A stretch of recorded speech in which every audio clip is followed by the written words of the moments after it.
Welcome to the Mask Fan Attic once again, sports fans, and thank you for joining me here in the attic where we always look for interesting old Halloween masks. Now, you know, most of the masks we discuss here in the attic are older ones. Some of them came along like in the 1970s or the 1980s or the 1990s. Not always that old, not always, we don't always have to go that far into the past to find great masks. Tonight's came along around 2012, 2013. It was one of the last creations from VXXFX, a tremendous mask company run by the tremendously talented, the great Daryl Vidari. One of my favorites in the mask making business, Daryl Vidari. One of his last creations was indeed Arthur Grimsdyke. Now that's Grim, G-R-I-M-S-D-Y-K-E. Grim as in Grim, S as in S, Dyke as in Dick Van Dyke, you see, Grimsdyke. And who is Arthur Grimsdyke? Well, as you can probably tell if you're a horror fan, he was played in the movie by the great Peter Cushing, one of the finest actors ever to work in the horror and sci-fi and fantasy movie genre. And I think Daryl's sculpture here just captured the Peter Cushing resemblance so brilliantly. This is really a work of art, this monstrosity. Now, who is Arthur Grimsdyke other than who played him? Well, he's a character from Tales from the Crypt. Not the TV series, Tales from the Crypt, but way back in 1972, long before the HBO TV series with the silly puppet Crypt Keeper, there was a British movie of Tales from the Crypt. It was an anthology of 5 short stories adapted from actual tales from the Crypt comic books, you see.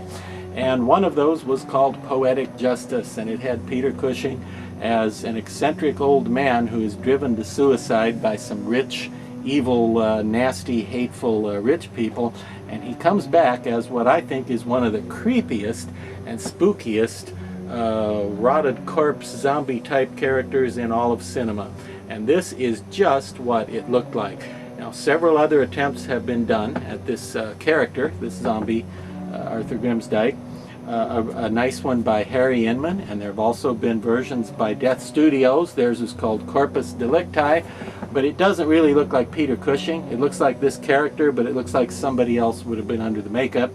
And then there was more of a caricatured one just called Ghoul that came out in the 90s from Elusive Concepts.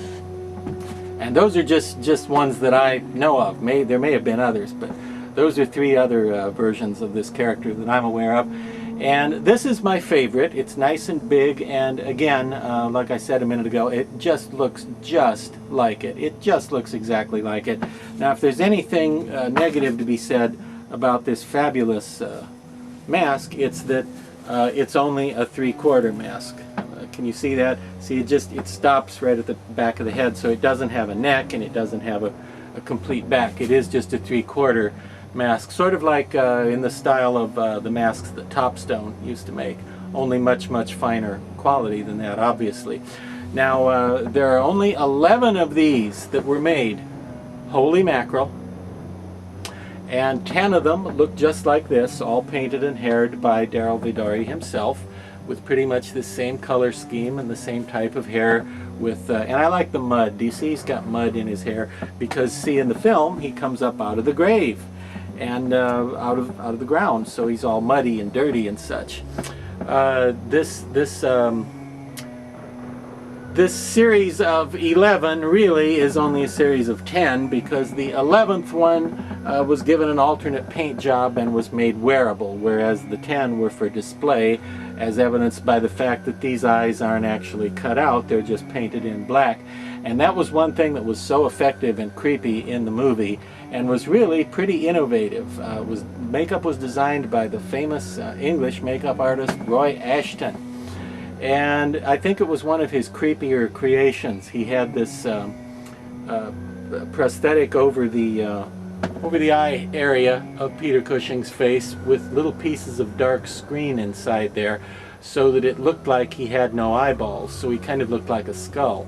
And that was really creepy. Now today, that's fairly common in Halloween masks to have like a mesh in the eye sockets for skulls and ghosts and such, where you don't want the actor's eyes to show. But back in the 70s, that was pretty original. That was very original and creative and clever and like that. And like all the VXX editions that I've seen or owned, these were cast really thick, outstanding high quality, and just a beautiful thing, if I may refer to an ancient, withered, rotted, revenge-seeking zombie ghoul as a beautiful thing. I may? Why, thank you. To me, it's a beautiful thing because it looks so much like Peter Cushing. And, well, again, my favorite version of this character to date would be this one. And, you know, I like all the Tales from the Crypt stuff. I like the old comic books. I like the movie from 1972. I like the TV series that was on in the 90s, was that? Yeah, I think that was the 90s. I like all the Tales from the Crypt stuff, really. Not every single tale, obviously, because, you know, as with anything, there's some variants, but I'm a fan of the whole Tales from the Crypt, you know, the world of Tales from the Crypt.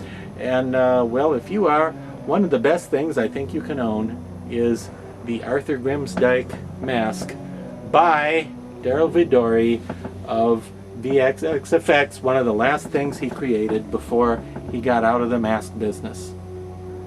And with that, well, I'll see you here again next week if you're free from attacks by revenge-seeking zombies for another week.